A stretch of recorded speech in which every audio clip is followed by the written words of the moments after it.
ನಮಸ್ಕಾರ. ಪರಮಾಣು ಬಾಂಬ್ ಪರೀಕ್ಷೆ ವಿಶೇಷ ಸ್ಫಟಿಕ ಮೈದಾಳದಾಗ ಮಾನವ ಇತಿಹಾಸದ ಅತ್ಯಂತ ವಿನಾಶಕಾರಿ ಮತ್ತು ಯುಗ ಪ್ರವರ್ತಕ ಘಟನೆಗಳಲ್ಲಿ ಪರಮಾಣು ಬಾಂಬ್ ಆವಿಷ್ಕಾರ ಕೂಡ ಒಂದು. ಜುಲೈ 16, 1945ರಂದು ಅಮೆರಿಕದ ನ್ಯೂ ಮೆಕ್ಸಿಕೋ ಮರುಭೂಮಿನಲ್ಲಿ ನಡೆದ ವಿಶ್ವದ ಮೊದಲ ಪರಮಾಣು ಪರೀಕ್ಷೆ ಟ್ರಿನಿಟಿ ಟೆಸ್ಟ್ ನಡೆದು ಈಗ್ಗೆ ಪೂರ್ಣ 80 ವರ್ಷಗಳು ತುಂಬಿದವೆ.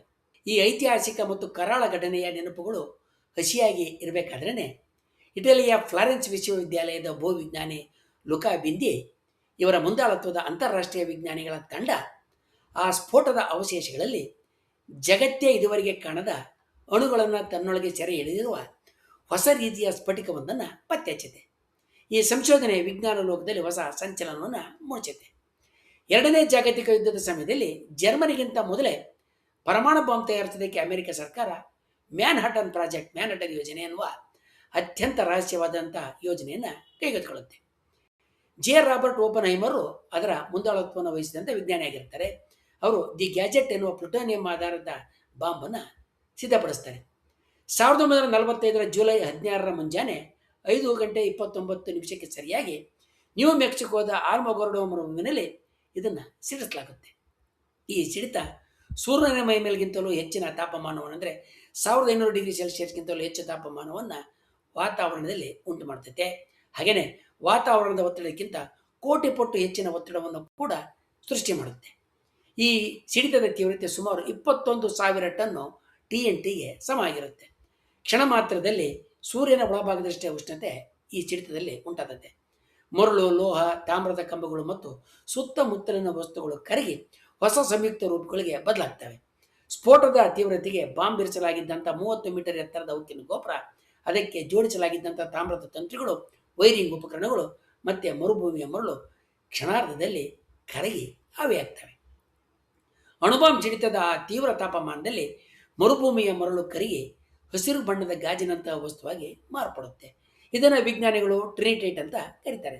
ಆದರೆ ಉಕ್ಕಿನ ಗೋಪುರ ಮತ್ತು ತಾಮ್ರದ ಕೇಬಲ್ಗಳು ಕರಗಿ ಮರಳಿನ ಜೊತೆಗೆ ಬೆರೆತಂಥ ಜಾಗದಲ್ಲಿ ಅತ್ಯಂತ ಅಪರೂಪದ ಕೆಂಪು ಟ್ರಿನಿಟೈಟ್, ರೆಡ್ ಟ್ರಿನಿಟೈಟ್ ಸೃಷ್ಟಿಯಾಗಿರುತ್ತೆ.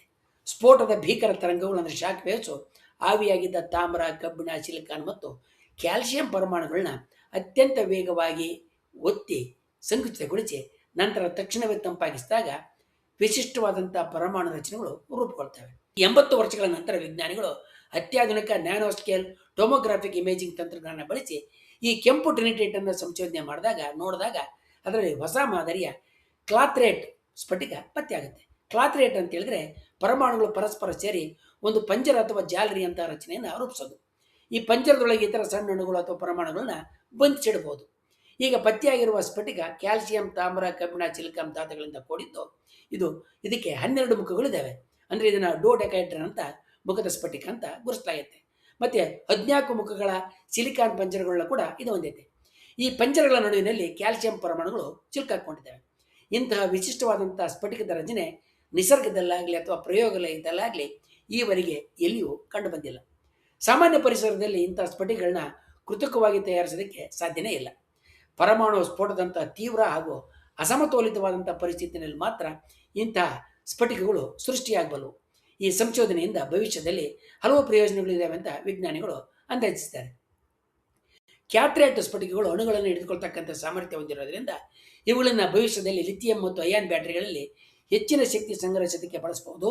ಸೆಮಿಕಂಡಕ್ಟರ್ ಮತ್ತು ಕ್ವಾಂಟಮ್ ಕಂಪ್ಯೂಟರ್ಗಳ ಬಿಡಿಭಾಗಗಳಲ್ಲಿ ಹಾಗೂ ಸೌರಶಕ್ತಿಯ ಫಲಕಗಳ ದಕ್ಷತೆ ಹೆಚ್ಚೋದಕ್ಕೆ ಈ ಮಾದರಿಯ ಸ್ಫಟಿಕದ ಮಾದರಿಗಳು, ರಚನೆಗಳು ನೆರವಾಗ್ತವೆ. ರಹಸ್ಯವಾಗಿ ನಡೆಯುವ ಕಾನೂನುಬಾಹಿರ ಮತ್ತು ಕಾನೂನುಬಾಹಿರವಾದಂಥ ಪರಮಾಣು ಪರೀಕ್ಷೆಗಳ ಪತ್ತೆ ಹಚ್ಚೋದಕ್ಕೆ ಇಂಥ ಸ್ಫಟಿಕಗಳ ಅಧ್ಯಯನ, ಅಂದರೆ ಬ್ಲಾಕ್ ಬಾಕ್ಸ್ನಂತೆ ಕೆಲಸ ಮಾಡ್ತಿದೆ ಅಂತ ವಿಜ್ಞಾನಿಗಳು ಹೇಳ್ತಾರೆ. ಸ್ಫೋಟ ನಡೆದ ಸ್ಥಳದ ಪರಿಸರವನ್ನು ಅರ್ಥ ಮಾಡಿಕೊಳ್ಳೋದಕ್ಕೆ ಕೂಡ ಇವು ಸಹಕಾರಿಯಾಗಿದೆ ಅಂತ ಸೂಚಿಸ್ತಾರೆ. 1945 ಟ್ರಿನಿಟಿ ಪರೀಕ್ಷೆ ಹಿರೋಶಿಮಾ ಮತ್ತು ನಾಗಸಾಕಿ ಮಹಾವಿನಾಶಕ್ಕೆ ಮುನ್ನುಡಿ ಬರೆದ ಕರಾಳ ಇತಿಹಾಸವನ್ನು ಹೊಂದೈತೆ. ಆದರೆ 80 ವರ್ಷಗಳ ನಂತರ ಅದೇ ವಿನಾಶದ ಅವಶೇಷಗಳಿಂದ, ಉಳಿಕೆಗಳಿಂದ ವಿಜ್ಞಾನಕ ಲೋಕಕ್ಕೆ ಹೊಸ ಭರವಸೆಯ ಸ್ಫಟಿಕವೊಂದು ಸಿಕ್ಕಿರೋದು ಪ್ರಕೃತಿ, ನಿಸರ್ಗ ಮತ್ತು ವಿಜ್ಞಾನದ ವಿಚಿತ್ರ ವಿರೋಧಾಭಾಸಕ್ಕೆ ಸಾಕ್ಷಿಯಾಗುತ್ತೆ. ವಿನಾಶದ ಬಸಿರಿನಿಂದ ಹುಟ್ಟಿದ ಈ ಕಣ ಭವಿಷ್ಯದ ತಂತ್ರಜ್ಞಾನಕ್ಕೆ ಹೊಸ ಬೆಳಕನ್ನು ಚೆಲ್ಲುವ ಎಲ್ಲ ಸಾಧ್ಯತೆಗಳು ಇವೆ. ಪರಮಾಣು ಶಸ್ತ್ರಗಳು, ಪರಮಾಣು ಪರೀಕ್ಷೆ ಕುರಿತಾದ ಇತರ ವಿಡಿಯೋಗಳನ್ನು ವಿವರಣೆಯ ಕೋಡಿನಲ್ಲಿ ಕೊಡಲಾಗಿದೆ. ಆಸಕ್ತರು ಅವುಗಳನ್ನು ನೋಡಬಹುದು. ಧಾತುಗಳು, ಪರಮಾಣುಗಳನ್ನು ಕುರಿತಾಗಿ ಹೆಚ್ಚಿನ ಮಾಹಿತಿಯನ್ನು ಹೊಂದಿರುವ ಇತರ ವಿಡಿಯೋಗಳನ್ನು ಮುಂದೆ ನಾವು ನೋಡೋಣ.